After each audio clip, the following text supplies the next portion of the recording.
Bonjour à tous et à tous. La semaine dernière, l'enregistrement de la classe ne s'est pas très bien passé. Pour une raison ou pour une autre, la classe n'est pas enregistrée. Donc j'ai décidé de vous faire une petite vidéo pour ceux qui ne sont pas venus en classe. Donc on avait vu l'accord du participe passé. Donc si vous allez dans vos nouvelles, hein, vous avez ici la diapositive de l'accord du participe passé. Donc, on peut voir que l'accord du participe passé, il y a des petites règles qu'on doit se rappeler ou réviser avant de faire l'exercice qui est noté.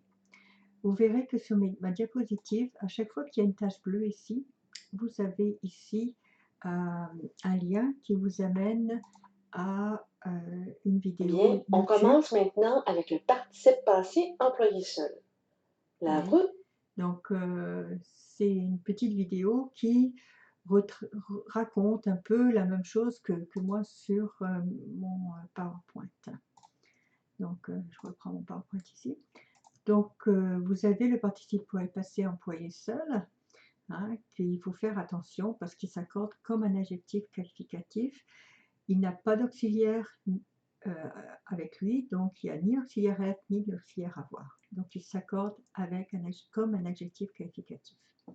Donc lors de votre devoir, il faut absolument que vous écriviez la justification de la règle. Donc si par exemple vous avez cette phrase-là, arriver en retard, elles ont dû courir, entreprendre le temps perdu, vous écrivez la réponse qui est par exemple arriver EES parce que la justification sera parce que il est employé seul, il s'accorde donc comme un adjectif qualificatif avec le nom auquel il se rapporte, c'est-à-dire elle. Hein. Donc ici vous irez donc voir les diapositives avec les étapes qu'il faut pour réfléchir, pour savoir comment faire les accords. Vous verrez qu'il y a une deuxième tache bleue ici, c'est l'accord du participe passé avec être. Donc l'accord du participe passé avec être, c'est le plus simple et s'accorde en genre et en nombre avec le nom avec le sujet du verbe. Donc vous trouvez le sujet, le participe passé est ici. Vous dites qu'est-ce qui est tombé? Les pommes. Donc pour trouver le sujet, il faut poser la question qu'est-ce qui est? Donc vous voyez, donc qu'est-ce qui est tombé? Les pommes, c'est l'auxiliaire être, donc il s'accorde avec le sujet du verbe qui est pomme. Hein, donc ça, c'est la justification. Donc là, c'est d'autres choses. Donc avec l'auxiliaire avoir, il s'accorde seulement avec le complément d'objet direct si celui-ci est placé avant le verbe. Donc, par exemple, Luc a mangé une pomme. Vous voyez que manger ici, c'est et, hein, puisqu'il est avec l'auxiliaire avoir. Par contre, dans la deuxième phrase, la pomme que Luc a mangée est bonne. Donc, on a toujours Luc a mangé est bonne. Vous voyez, l'auxiliaire avoir. Mais ici, le participe passé est accent aigu E. Pourquoi? Parce qu'il s'accorde avec que, mis pour pomme, qui est féminin singulier. Luc a mangé quoi? La pomme. Hein? Luc a mangé que, mis pour pomme. Donc manger et eux.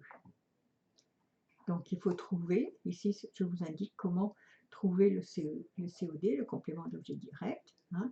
Donc on répond à la question, on se pose la question quoi? Hein? Voilà, les feuilles qu'ils ont ramassées étaient tombées la veille. Vous voyez, ramasser et eux, ils ont ramassé quoi? Q apostrophe, mis pour feuille.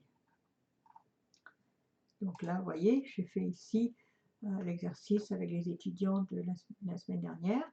Donc, la personne qui a fait ces travaux était spécialisée en rénovation, donc qui a fait FAIT.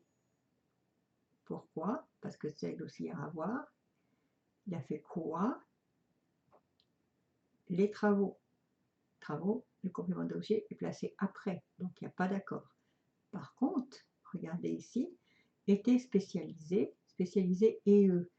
Alors spécialisé, c'est avec l'auxiliaire être, il s'accorde avec le sujet. Alors, qui est-ce qui était spécialisé? Ce ne sont pas les travaux, c'est la personne qui était spécialisée, donc, et eux. Donc ici on a une autre tache bleue, c'est l'accord du participe passé avec les verbes pronominaux que je vous demande de regarder et qu'on va voir la semaine prochaine. Alors qu'est-ce que c'est qu'un verbe pronominal